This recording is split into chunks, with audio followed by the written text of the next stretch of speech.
Thank you sir. First year paper ఎలా prepare అవ్వాలో చాలా చక్కగా వివరించారు. అండ్ సెకండ్ ఇయర్లో ఫిజిక్స్ సబ్జెక్ట్ మనము ఆ పేపర్ని ఎలా ఈజీగా ప్రిపేర్ అవ్వాలో తెలియజేయండి. ఖచ్చితంగా అమ్మా. సో ఫస్ట్ ఇయర్ ప్యాటర్న్కి సెకండ్ ఇయర్ ప్యాటర్న్కి ఫిజిక్స్లో ఏమాత్రం తేడా లేదు.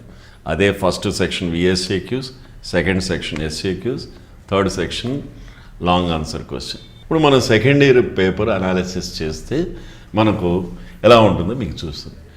ఫస్ట్ ఇయర్లో మనకు 14 చాప్టర్స్ ఉంటే సెకండ్ ఇయర్లో 16 చాప్టర్స్ ఉంటుంది.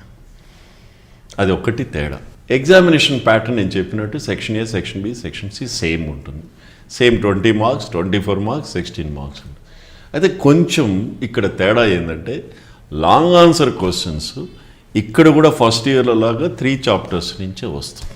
Very short answer questions out of 16 చాప్టర్స్లో 8 చాప్టర్స్ నుంచే వెరీ షార్ట్ ఆన్సర్ క్వశ్చన్స్ వస్తాయి. అవుట్ ఆఫ్ 16 చాప్టర్స్లో అగైన్ షార్ట్ ఆన్సర్ క్వశ్చన్స్ కూడా 8 చాప్టర్స్ నుంచి వస్తాయి. అది ఎలా డివైడ్ అయింది మనం చూద్దాం. ఇప్పుడు లాంగ్ ఆన్సర్ క్వశ్చన్స్ వచ్చేసరికి ఇక్కడ కూడా 3 చాప్టర్స్ నుంచే వస్తుంది. ఎల్ఏక్యూస్ లాంగ్ ఆన్సర్ క్వశ్చన్ ఏ చాప్టర్ నుంచి మనకు వస్తుందంటే ఈ 3 చాప్టర్ నుంచి వస్తుంది. ఒకటి waves, current electricity, nuclear. Next మనకు షార్ట్ ఆన్సర్ క్వశ్చన్స్ వచ్చేసరికి 8 క్వశ్చన్స్ ఇస్తారు. స్టూడెంట్ 6 రాయాలి. Each question carries 4 marks. 6 × 4 24. ఇక్కడికి వచ్చేసరికి ఇప్పుడు ఇక్కడ మనం బోర్డులో కనబడ్డట్టు 8 chapters. Ray optics and optical instruments, wave optics, electric charges and fields, electrostatic potential and capacitance, moving charges and magnetism, electromagnetic induction, దాన్ని ఈఎంఐ అంటాం, atoms and semi conductor, electronics. Very short answer questions వచ్చేసరికి మీకు same first ఇయర్లో ఉన్నట్టు 10 questions ఉంటుంది. Each question carries 2 marks. 20 chapters మనకు ఈ డిస్ప్లేలో వచ్చినట్టు ray optics, optical instruments, moving charges and magnetism, magnetism and matter, AC, ఈ electromagnetic waves, dual nature, semiconductor, electronics, communication system. So student మనకు splitting of marks కానీ చూస్తే same total marks 76 ఇస్తారు. Maximum marks 60, minimum marks passing marks is 21. Now when we go for the splitting, already మనం current electricity, then waves, then last nuclear, LAQs.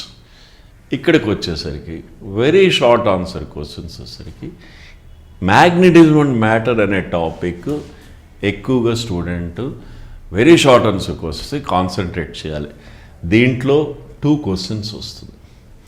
మిగతాది ఇంకొక another important chapter for very short answer question dual nature and radiation. దీంట్లో 2 questions వస్తాయి. అంటే total 10 క్వశ్చన్స్లో 4 questions ఈ 2 chapter నుంచి వస్తుంది. ఒకటి dual nature of radiation and matter, another is magnetism matter. మిగిలిన 6 చాప్టర్లో ఒకటి క్వశ్చన్ వస్తుంది. అది స్ప్లిట్టింగ్. ఇంకా షార్ట్ ఆన్సర్ క్వశ్చన్స్కి వస్తాము. 1 is from this atoms, another is semi conductor, electronics.